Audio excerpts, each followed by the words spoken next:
Good morning, I'm WaywornWyrm, and welcome to my channel. And welcome back to Sherlock Holmes, The Sign of the Four.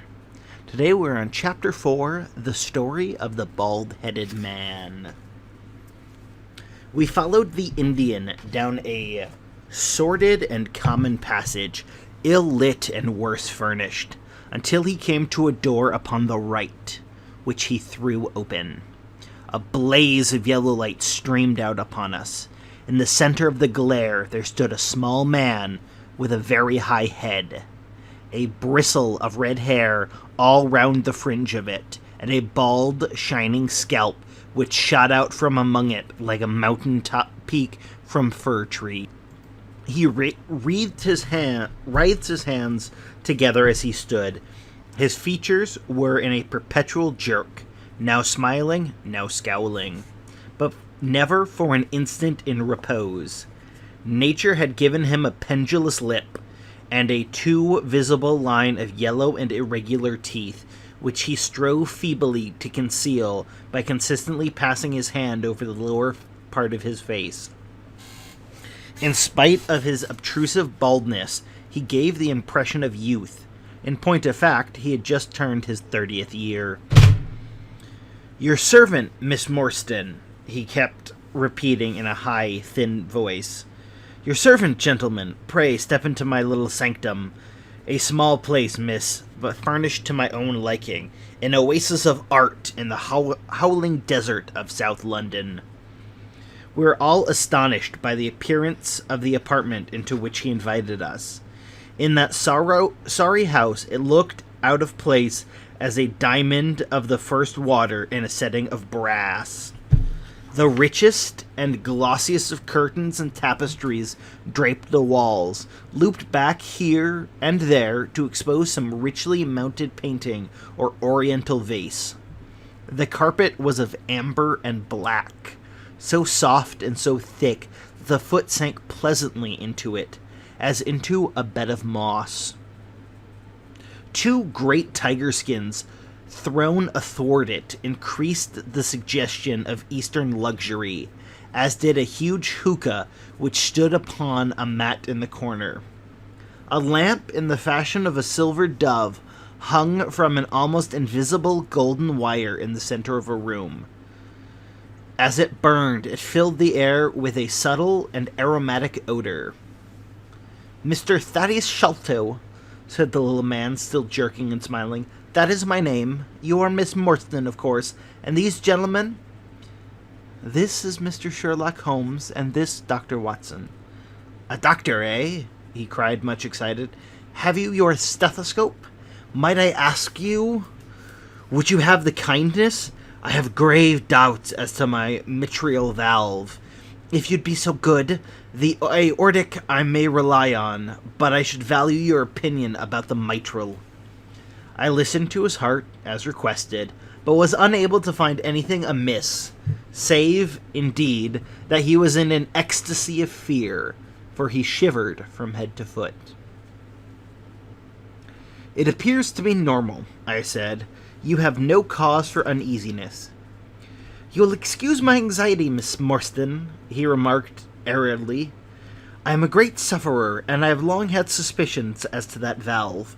I'm delighted to hear that they are unwarranted. Had your father, Miss Morstan, refrained from throwing a strain upon his heart, he might have been alive now."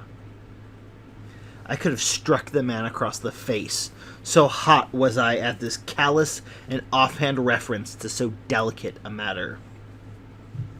Miss Morstan sat down, and her face grew white to the lips. "I knew in my heart that he was dead," said she. "I can give you every information," he said. "And what is more, I can do you justice. And I will, too, whatever Brother Bartholomew may say. I am so glad to have your friends here, not only as an escort to you, but also as witnesses to what I am about to do and say. The three of us can show a bold front to Brother Bartholomew, but let us have no outsiders, no police or officials. We can settle everything satisfactorily among ourselves without any interference.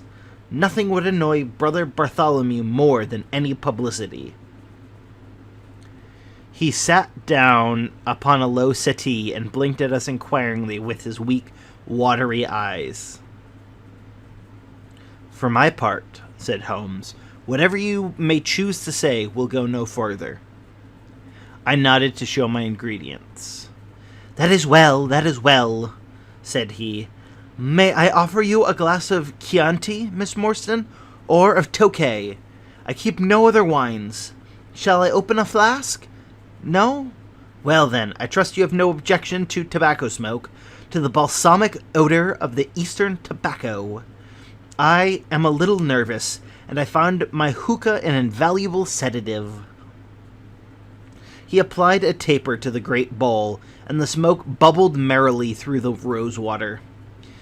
We sat all three in a semicircle, with our hands advanced and our chin upon our hands, while this strange, jerky little fellow, with his high, shining head, puffed uneasily in the center.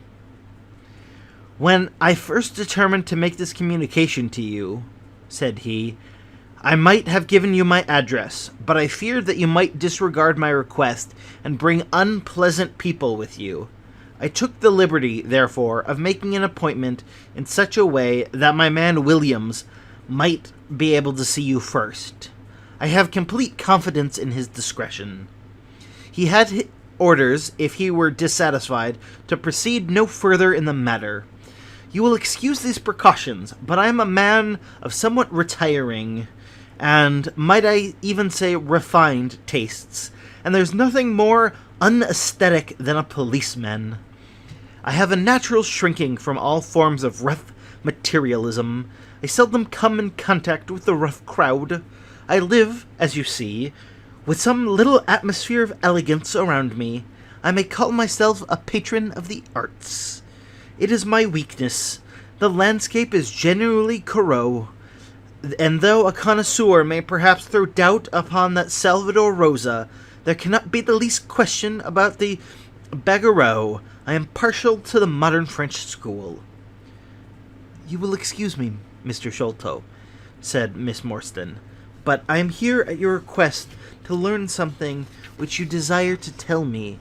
It is very late, and I should desire the interview to be as short as possible." "At the best, it must take some time," he answered, "for we shall certainly have to go to Norwood and see Brother Bartholomew. We shall all go and try and see if we can get the better of Brother Bartholomew. He is very angry with me for taking the course which seemed right to me. I had terribly high words with him last night. You cannot imagine what a terrible fellow he is when he is angry."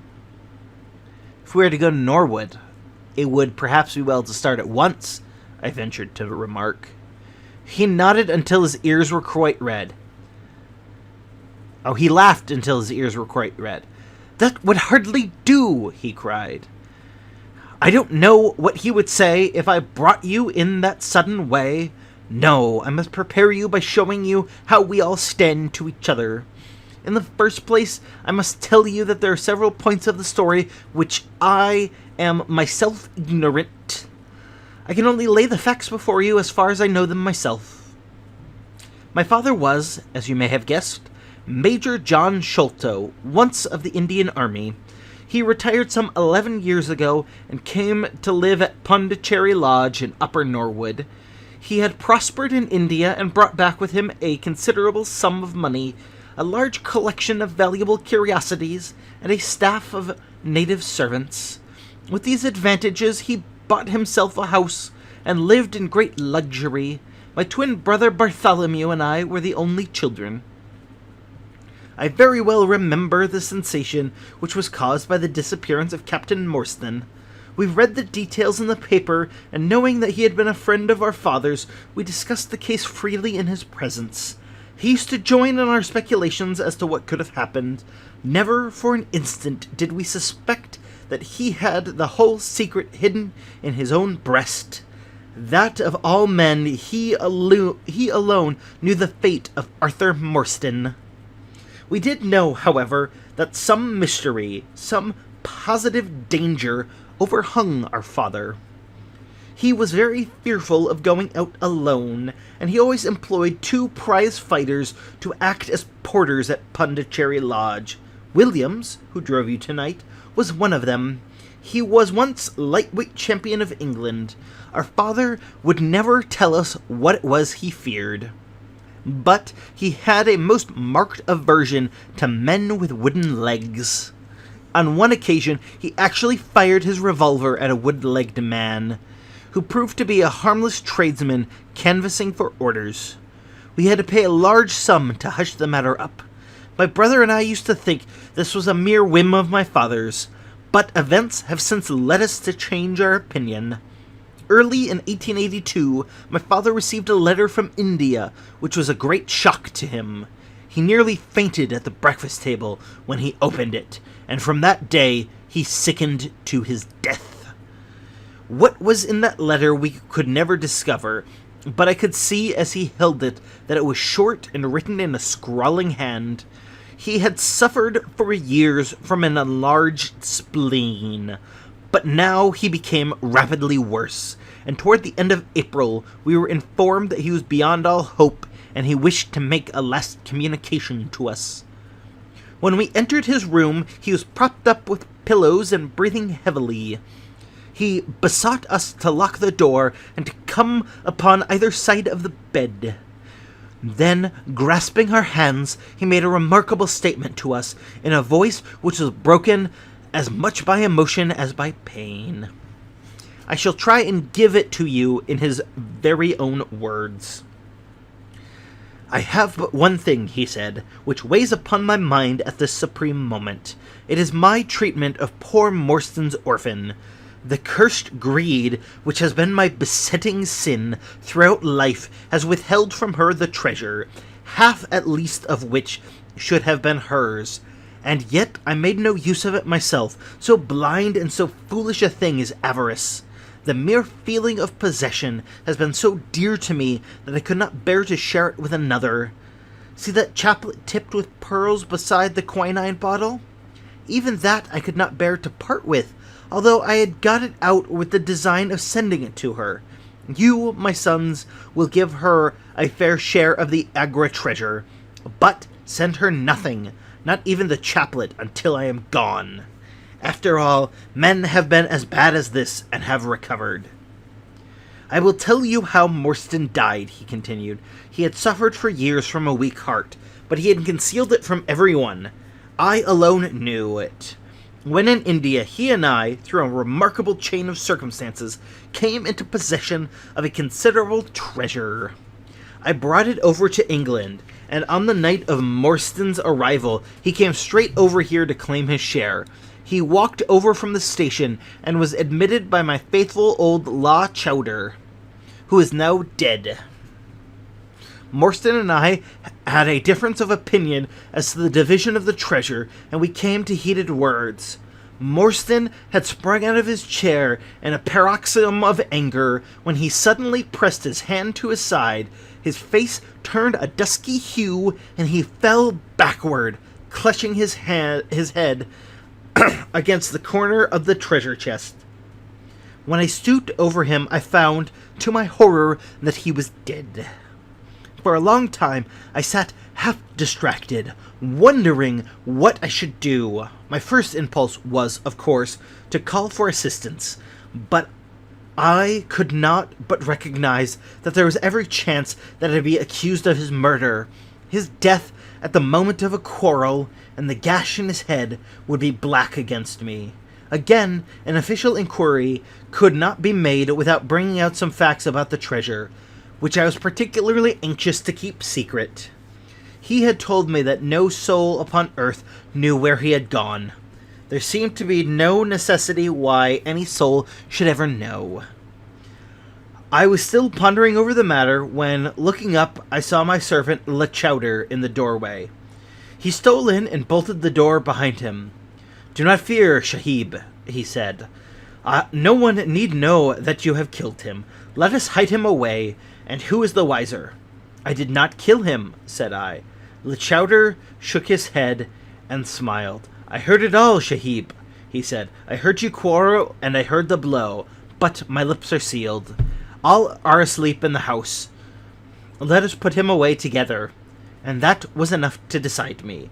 If my own servant could not believe my innocence, how could I hope to make it good before 12 foolish tradesmen in a jury box? Lechowder and I disposed of the body that night, and within a few days the London papers were full of the mysterious disappearance of Captain Morstan. You will see from what I say, I can hardly be blamed in the matter. My fault lies in the fact that we concealed not only the body, but the treasure, and the fact that I've clung to Morstan's share as well as to my own. I wish you, therefore, to make restitution. Put your ears down to my mouth. The treasure is hidden in... At this instant, a horrible change came over his expression. His eyes stared wildly, his jaw dropped, and he yelled in a voice which I could never forget, "Keep him out! For Christ's sake, keep him out!" We both stared round at the window behind us, which his gaze was fixed. A face was looking in at us out of the darkness. We could see the whitening of the nose where it pressed against the glass. It was a bearded, hairy face, with wild, cruel eyes and an expression of concentrated malevolence. My brother and I rushed toward the window, but the man was gone. When we'd returned to my father, his head had dropped and his pulse had ceased to beat. We searched the garden that night, but found no sign of the intruder, save that just under the window a single footmark was visible in the flower bed. But for that one trace, we might have thought our imagination had conjured up that wild, fierce face. We soon, however, had another and a more striking proof that there were secret agencies at work all round us.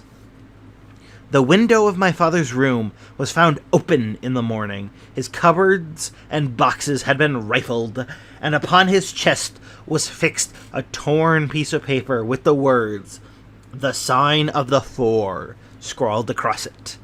What that phrase meant, or who our secret visitor might have been, we never knew. As far as we can judge, none of my father's property had actually been stolen, though everything had been turned out. My brother and I naturally associated this peculiar incident with the fear which haunted my father during his life, but was still a complete mystery to us. The little man stopped to relight his hookah and puffed thoughtfully for a few moments. We had all sat absorbed, listening to his extraordinary narrative. At the short account of her father's death, Miss Morstan turned deadly white, and for a moment I feared that she was about to faint. She rallied, however, on drinking a glass of water, which I quickly poured out for her from a Venetian carafe upon the side table. Sherlock Holmes leaned back in his chair with an abstracted expression and the lids drawn low over his glittering eyes. As I glanced at him, I could not but think how on that very day he had complained bitterly of the commonplaceness of life. Here, at least, was a problem which would tax his sagacity to the most. Mr. Thaddeus Sholto looked from one to the other of us with an obvious pride at the effect which his story had produced, and continued between puffs of his overgrown pipe.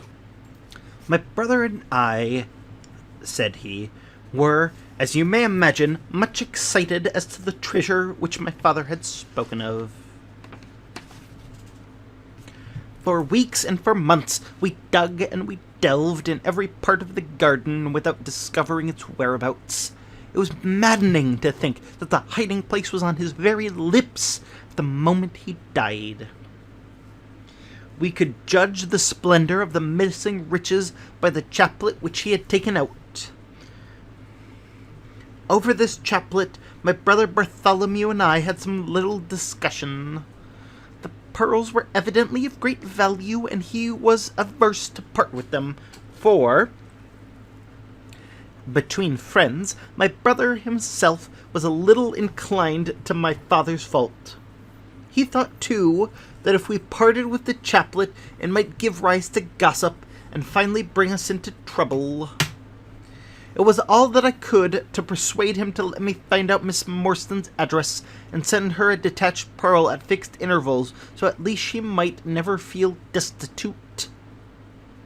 It was a kindly thought, our companion said earnestly. It was extremely good of you. The little man waved his hand deprecatingly. We were your trustees, he said.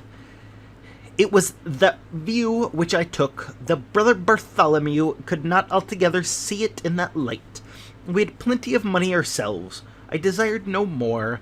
Besides, it would have been such bad taste to have treated a young lady in so scurvy a fashion. Le mauvais goût. The French have a very neat way of putting things.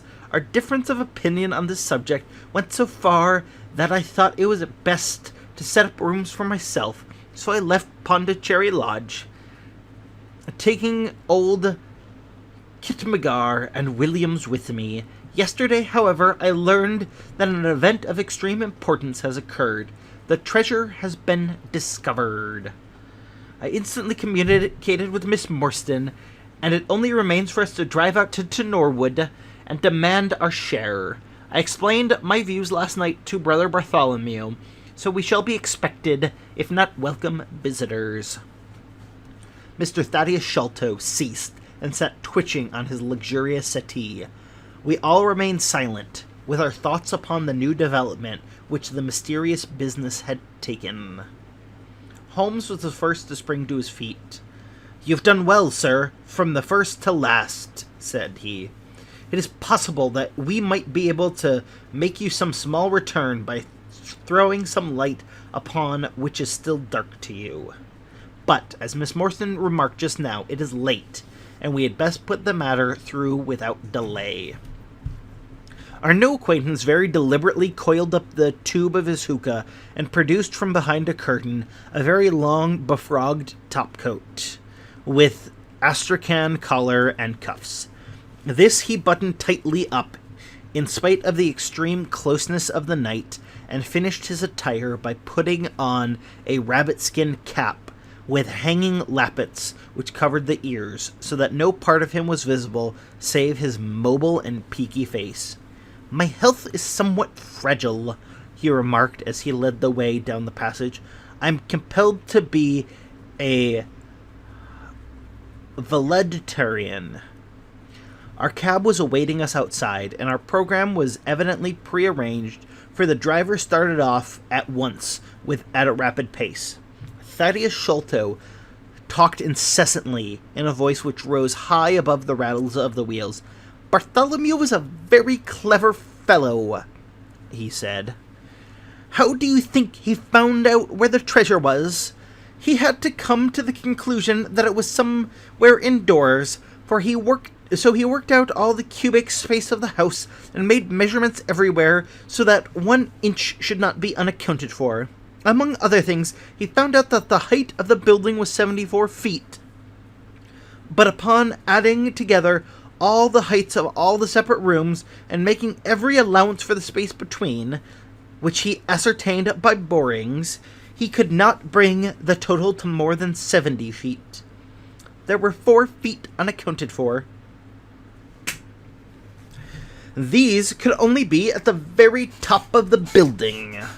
He knocked a hole, therefore, in the lath and plaster ceiling of the highest room, and there, sure enough, he came upon another little garret above it, which had been sealed up and was known to no one. In the center stood the treasure chest resting upon 2 rafters. He lowered it through the hole, and there it lies. He computes the value of the jewels at not less than 500,000 sterling. At the mention of this gigantic sum, we all stared at one another open-eyed. Miss Morstan, could we secure her rights, would change from a needy governess to the richest heiress in England. Surely, it was the place of a loyal friend to rejoice at such news. Yet, I am ashamed to say that selfishness took me by the soul, and that my heart turned as heavy as lead within me. I stammered out some few halting words of congratulation, and then sat downcast, with my head dropped, deaf to the babble of our new acquaintance. He was clearly a confirmed hypochondriac, and I was dreamily conscious that he was pouring forth interminable trains of symptoms and imploring information as to the composition and action of innumerable quack nostrums, some of which he bore out in a leather case in his pocket. I trust that he may not remember any of the answers which I gave him that night. Holmes declares that he overheard me caution him against the great danger of taking more than 2 drops of castor oil, which I recommended strychnine, recommended strychnine in large doses as a sedative. However that may be, I was certainly relieved when our cab pulled up with a jerk and the coachman sprang to open our door. "This, Miss Morstan, is Pondicherry Lodge," said Mr. Thaddeus Sholto as he handed her out. Thank you so much for listening to Chapter 4 of The Sign of 4. Tune in next Saturday as we read Chapter 5, The Tragedy of Pondicherry Lane. And this coming Wednesday shall be another episode of the Monster Manual Backward, as well as Monday we are returning to uploads of our live show on Twitch. So right now, you should notice something new that I am trying. I am putting in end credits to show you another video in this series, in case you missed the first couple chapters of The Sign of 4. And there's also a video that YouTube thinks you will like of mine. Thank you.